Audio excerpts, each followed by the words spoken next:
Welcome back to this retrospective of the unmade story ideas of the First Doctor era, and now we are going to discuss those of Season 2. Don't get too comfy, there's not that many.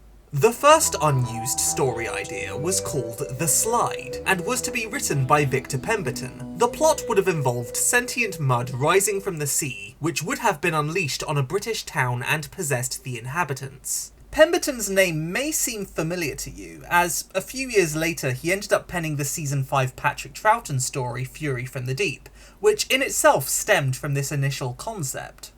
Script editor David Whittaker rejected it, as he felt the idea was too generic, but Pemberton ended up getting it successfully made as a non-Doctor Who radio drama starring future Master actor Roger Delgado. From there, as we all know, it was refined and spiced up a little to become the tale which actually ended up on the show during the Second Doctor era. And I wouldn't have it any other way because I adore Fury from the Deep, so I think it all worked out for the best. Moving on. Now this is an amusing little footnote. The son of Doctor Who. The story would have had the Doctor meet his evil time-travelling doppelganger's son. This idea was admittedly never really seriously pursued. It's more that William Hartnell spitballed it while expressing his desire to portray other characters in addition to the Doctor. I'd love to visit the bizarro alternate reality where the production crew actually took him up on this concept, but it seems they politely declined this particular idea. Probably for the best. Still, he did end up getting his wish to play other roles. He got to be a robot duplicate and a French abbot, so I guess he did get to fulfill his acting desire in some fashion. So that's nice. The final unused concept idea for Season 2 is so unnoteworthy it's barely worth mentioning. But basically, Terry Nation had a different idea for his third Dalek story before it developed into The Chase as we know it today. But what this idea may have entailed seems to be lost to the sands of time. All that's known about it is that it would have been 6 episodes like the finalised story, and it would have been a season closer unlike the finalised story. Stunning. And, yeah, that really is it for the unmade story ideas of Season 2. I know, this exercise was so brief it probably could have doubled up as the first ever Whoniversal's TikTok video, but I refuse to let that happen, so we are also going to discuss the unmade story ideas of Season 3. There's not much in Season 3 either, so yeah. A little disclaimer here, but a lot of the Season 3 story ideas were conceived with Ian and Barbara as companions, despite the fact that they were to actually leave in Season 2. So bear that in mind with some of these premises. First, we're gonna kick things off with the Untitled story ideas, both of which conceived by John Lucarroti. The first would have been about the, Indian Mutiny of 1857. Wait a goddamn minute. This idea was in the last video as well, except there it was written by Terry Nation. Yeah, I don't know if there was any correlation between the two, or if they both just happened to reach this same historical premise independently, but it is interesting how it didn't get made either time. Lucarroti apparently came up with the idea when talking with director Waris Hussain about potentially setting a historical in India, but script editor Dennis Spooner turned it down. Unlike Nation, Lucarroti's ability to do historicals justice is well known and often celebrated, and with Season 3 I'm much more comfortable replacing existing story ideas like the Mythmakers. But then again, like with the Red Fort, we run into the possibility of iffy ethical depictions because 60s, so perhaps not. Lucarroti's other idea for the season would have had the Doctor and friends arrive in 1002 Greenland, where they would have been captured by Vikings and met Norse explorer Leif Erikson. Requiring plutonic rocks from Newfoundland to fix the TARDIS, very specific there, the Doctor would have convinced Erikson to lead an expedition across the ocean. After collecting the minerals, this would have spiralled onto a further plot element where the Vikings sail onto Nova Scotia and try to keep the Doctor and friends hostage to help start a settlement. I honestly really like the sound of that.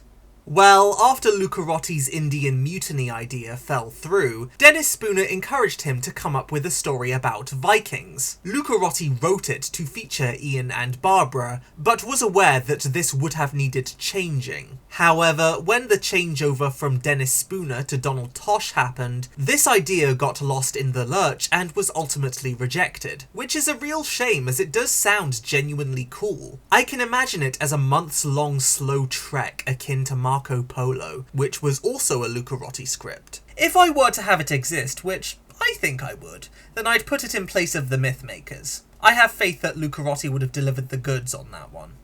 Brian Hales, who ended up penning the Celestial Toymaker for this season, was also toying about with 3 other story concepts around this time, 2 of which were extremely brief, so we'll discuss those first. Entitled The Hands of Aten and The White Witch respectively. I couldn't find any information on either of them, but Aten is an Egyptian god, so I assume the former had something to do with mythology?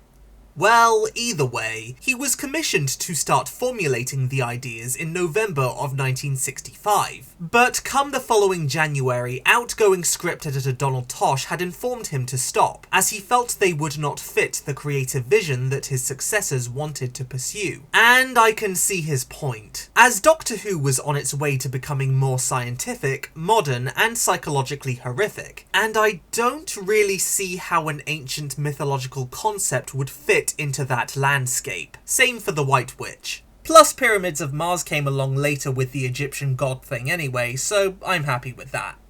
Hales' third idea for the season, though, comes to us in the form of a 6-parter called The Dark Planet. The time travellers land on the planet Numir, a world with a weak sun. The population of the planet is divided between surface-dwelling light people and the subterranean shadow people. At first, it would seem like the shadow people are the hostile side. However, it would have later been revealed that the light people are just as much in the wrong, and they plan to launch a sun bomb to destroy the shadow people. But the shadow people infiltrate the surface and revolt. Am I sensing a bit of social commentary here? Script editor Dennis Spooner rejected it because he felt it was too similar to a previously mentioned unmade story, Malcolm Hulke's The Hidden Planet, and I guess he didn't want to get Robert Gould-esque accusations of plagiarism. But have no fear, for in 2013, Big Finish did an adaptation of this concept for their Lost Stories range. With Matt Fitton fine-tuning the premise to work in an audio medium, it features William Russell returning as Ian and Maureen O'Brien back as Vicky, therefore setting it during the events of Season 2 rather than Season 3, and they are accompanied by John Banks and Charlie Norfolk playing the shadows and the light respectively. And it's a mixed one. I will admit it did defy my expectations. If this adaptation is in any way indicative of how the story would have played out on TV, the conflict between the light and the dark would have been a commentary on ignorant hatred, a lack of communication between two sides leading to bigotry and mutually assured destruction. And I value and respect the intent. That said, however, it's not exactly suitable as a real-world commentary, as that's not really how most forms of bigotry work. Rather than it being a privileged class oppressing a disenfranchised minority group, both sides of this conflict are just as capable and empowered as each other, and both are as mutually in the wrong and need to learn the same lesson. Which, okay, that can work in its own narrative bubble,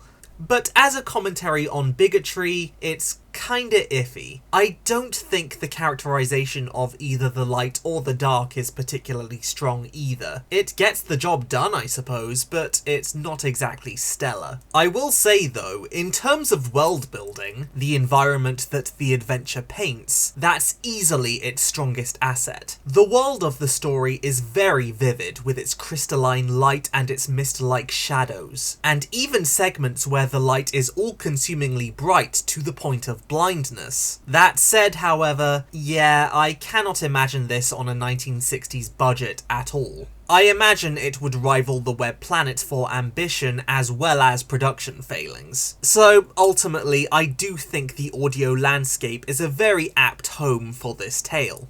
Plus, as I said, I don't think it's particularly stellar anyway, so I'm not really eager to replace an existing story with it. I think Spooner made the right decision in turning it down.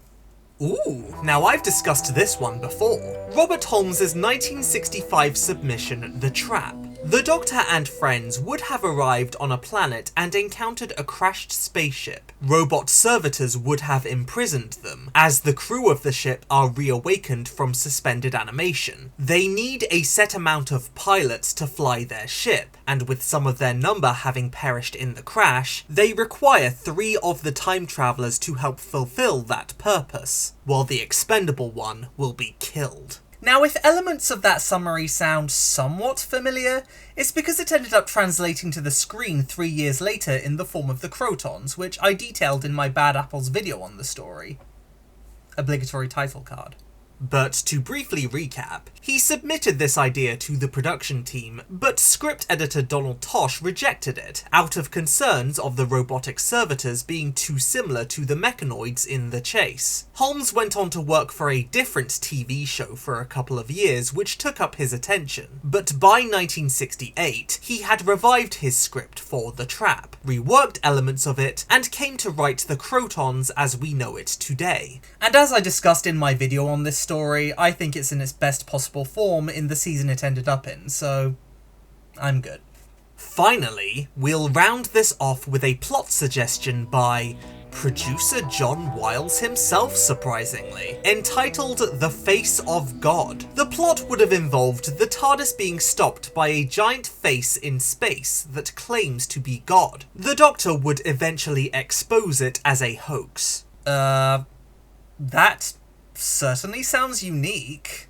I couldn't find out exactly why it didn't go ahead, but I imagine exploring such a premise in the mid-60s would have been a bit touchy. Like, Mary Whitehouse was already on the prowl with her hardcore think of the children Christian values at this point, and I can't really imagine that your great-great-grandmama Edith, who went to church every Sunday, would have been super pleased about a story potentially depicting God and then proving it's fake. I mean, I'd applaud the sheer bravery if it had gone ahead, but I'm not surprised that it didn't.